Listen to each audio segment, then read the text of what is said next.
It was 100% predictable to everyone, probably including the CBRM. But here's the thing, many Sydney taxi drivers are ignoring the metering requirement again. Sure, they run the meter, but then they charge a flat rate of their choosing for the regulars.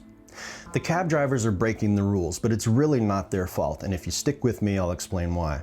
Hi, I'm Joe Ward of Boxer Shorts Media, and it's time to follow up on the taxi cab rate hike. So listen, to be blunt, I'm not sure anyone at the CBRM really cares whether the bylaw is followed or not.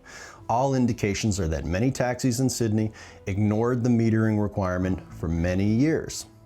But I'm not interested in rehashing the details of pricing right now, so I'll leave you with this quick summary in case you don't know the background on the situation.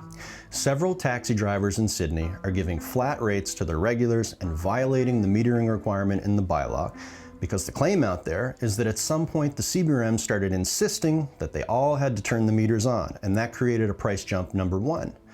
But then the CBRM increased the metered rate by 30% after a public participation process that nobody participated in, and this created price jump number two.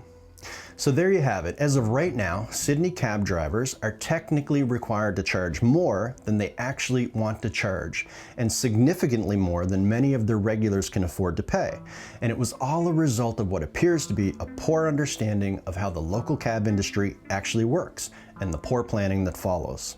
If taxis in the Sydney zone spent years violating the metering requirement, and nobody is in their cars to see what they're charging now beyond the customer who may be getting a deal, they know their risk is quite limited, so they do what we'd expect. They do what works for them and what works for their customers. But wait, I just said they do what works for them and what works for their customers. Then what's the problem? This is a CBRM and a CBRM bylaw problem, not really a cab driver problem at all. And that leads me to what I really want to talk about today. How could the CBRM do a pricing review and get it so wrong? Is it really that complex to figure out? I actually sent an email to all of council explaining the issue, and very few responded. I'm under the impression that the reason they got it so wrong is because they might not understand what a taxi business actually is, or they simply may not be motivated to do the work to ensure that the policy works for all of these types of businesses. But maybe I don't understand the business model either, so if I get it wrong and you work in the industry and you want to correct me, please do. But here goes. Here's my take. The taxi industry, when we look at it as a business structure, is a bit more complex than you may realize. The local taxi industry is actually a collaboration of at least 3 different types of businesses. Unfortunately, the impression I get is that the CBRM might have only asked one type of taxi business for their input to find out what they wanted.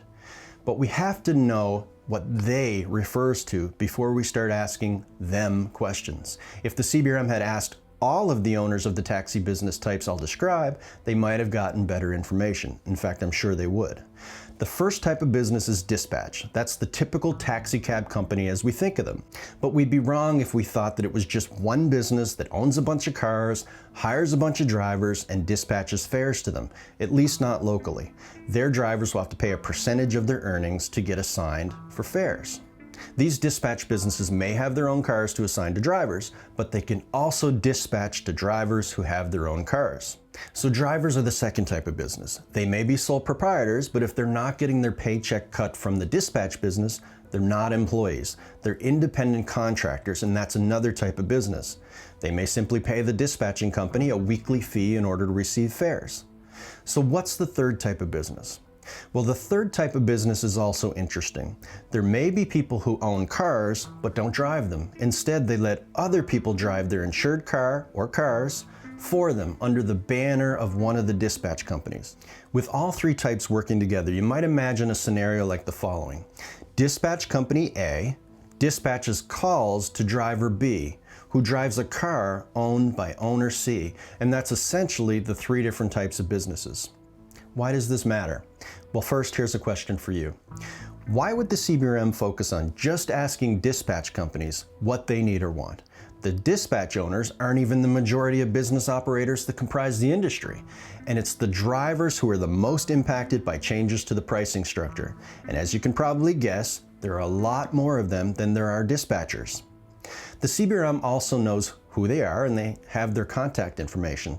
Can you actually authorize someone to drive a cab in the municipality without collecting their contact information? I know you're getting my point now. The CBRM should not be making any changes to the bylaw, pricing or otherwise, that requires consultation unless they get feedback from the folks that matter most. A dispatcher answers a phone and coordinates fares. It's important, but one person can run that shift for any given outfit. But it takes a fleet of drivers to ensure there's enough taxi coverage available in each zone 24/7. The drivers are, without question, the heart of the business. They're the service workers who kept driving throughout the height of the pandemic, pre-vaccination phase and all, at great risk to themselves and their families. These drivers in Sydney aren't giving discounts because they don't like or need money. I think we can agree on that. A general sense of why they offer these bylaw violating flat rate discounts is because they have empathy for their regular customers of limited means, but also because they know they're at risk of losing some fares if they make them unaffordable.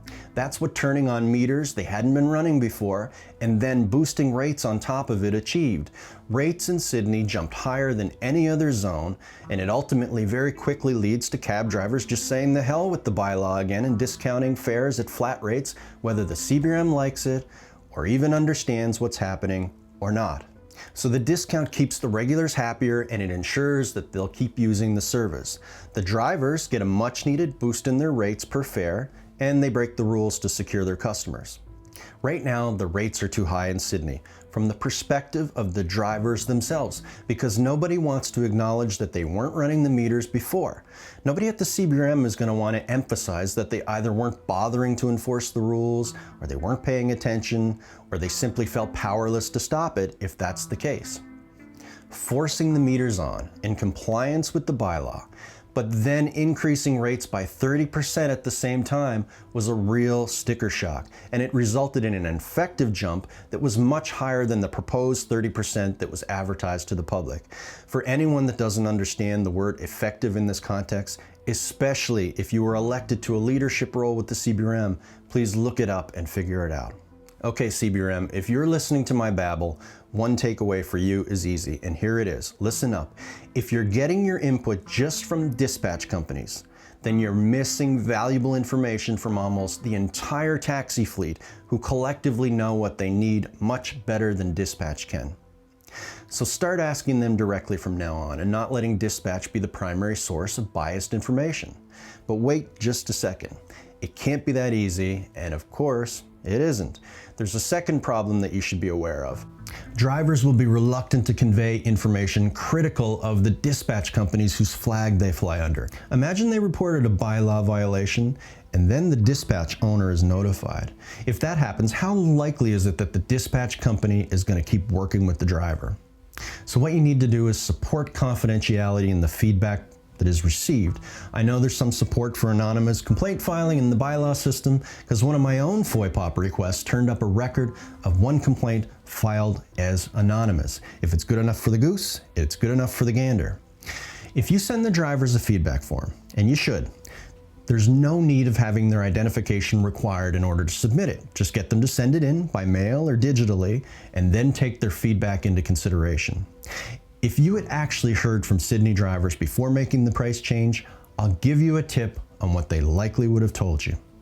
They'd have requested an increase lower than 30%, so that when the meters turned on, the effective increase to their customers would be fair to them, but still affordable. So let's think smarter. There's absolutely no rule that says you couldn't have done a different increase percentage in different zones. Obviously, they can't be treated the same. One zone in Sydney, unlike all the rest, is the only one actually running meters, at least in theory, that charge fairly based on the actual distance traveled. I get it. Maybe you're thinking that you're overworked and frustrated, and there's too much on your plate of much more significance.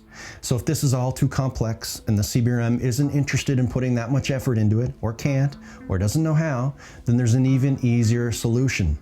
Stop forcing drivers to violate the bylaw and just allow them to price their fares the way they want. Why are you objecting? They're doing it anyway. And as I've said before, if you're not going to enforce a bylaw, tear it up. If nobody wants one of the restrictions, eliminate it. At the council session to increase rates, there was no support for using the meters as the maximum allowable rate and then allowing discounting. But that's exactly the pricing model that's being used by drivers in Sydney. Why not just give them the flexibility they need? Is there really a precedent here where it's acceptable to keep an idealized bylaw in the books that everyone knows fully well is completely ignored in one fundamental way? I'm actually worried that there is. Life is about precedents.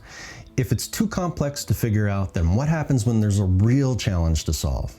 For those of you who hung in with me through that digitally delivered diatribe, please remember to subscribe to Boxer Shorts Media via your choice of YouTube or Facebook, or get email notifications when you become a free supporter on my Buy Me a Coffee page. And as always, please let me know what you think in the comments.